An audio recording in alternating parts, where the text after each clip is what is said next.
पवित्र जागर आसिले उत्सव मुखर हुए भद्रक ब्लॉक गेलपुर पंचायत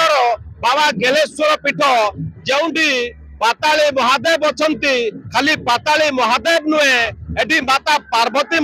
पाताली यही गेलपुर गाँव दृश्य देखुवे एटी जागर यात्रा उपलक्षे महादेव पूजा अर्चना बाबांकर जो मुकुट शोभा यात्रा होउची देखुथिबे गेलपुर ग्रामर ग्रामवासी माने एटी एकत्रित होइचंती उत्सव मुखर आध्यात्मिक परिवेश सृष्टि होइची एटी बाजा बाजुची बाण फुटुची रोशनी करी बाबांको मुकुट को निया जाउची बाबांको पाखकु किपरि तबे आम पाखरे अछंती एटी गेलपुर ग्रामर कहबे केमिति लागुची कोन आयोजन होची एटा होची गेलपुर ग्रामर गोटे उत्साह एवं उद्दीपनार दिवस बाबा आखंडमणि बाबा गेलेश्वरंकर जो जागर उत्सव खूब धूमधाम पालन करा जाउची आपण माने देखि पारथिबे जे आजी संकीर्तन चलची हरिनाम चलची ता सहित बाबांकर मुकुट आसीबा पई आडंबर सहित डीजे एवं वाद्य यंत्र आमे सारा गेलपुर ग्राम समस्त युवक युवती एवं वृद्ध समस्त सामिल अछंती आमे बहुत खुशी अछु पिलांको ठारो वयस्क पर्यंत सामिल होइचंती तबे एटी हरिनाम चलची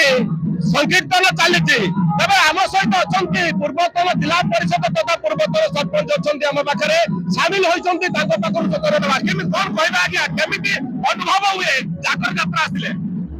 ए अनुभव अनन्य आज पवित्र महाशिवरात्रि यही उपलक्षे गेलपुर ग्राम विराजित बाबा गेलेश्वर माता गेलेश्वरींकर महा जागर यात्रा पालन करा जाउची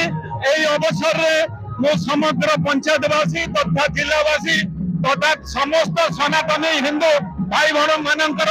शुभकामना मनसुची समस्त वर्गर लोक माने सामिल होंती स्नेहाशीष नायक तांको ठारू सुनिबा आज्ञा कोन कहबे कि भले परिवेश सृष्टि हुए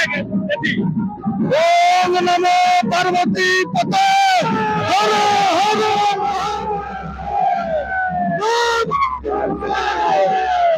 एक संपूर्ण उत्सव मुखर उष्णतापूर्ण गेलपुर ऐतिह्य एवं एकतार परिचय एटा आसपास समस्त पंचायत एवं भद्रक जिला को प्रमाण गेलपुर बाबा की गेलपुर ग्राम जागर आसिले आपण माने देखुथुबे किपरि भाबे एकतार प्रतीक कुआ जाउची एटी पिलांक ठारू वयस्क लोक पर्यंत समस्त सामिल होंती जेउटी जागर यात्रा पालन हुए एटी गेलपुर गा एटी बाबा गेलेश्वरंकर मुकुट वर्तमान शोभा यात्रा रे जाउचंती वर्तमान युवा नेता अछंती तांको ठारू किछि सुनिबा एटी सब बेले बाबा गेलेश्वर पर सब एकता है कि हम काम करू आउ किछि एतिर दिमत नाही जय बाबा गेलेश्वर की पिलांको ठारू वयस्क लोक पर्यंत समस्त सामिल होंती एक उत्साह एठी भरी उठे आध्यात्मिक परिवेश सृष्टि हुए ए होची बाबा गेलेश्वरंक पीठ गेलपुर ग्राम रे भद्रकରୁ राजेश चाणक्य।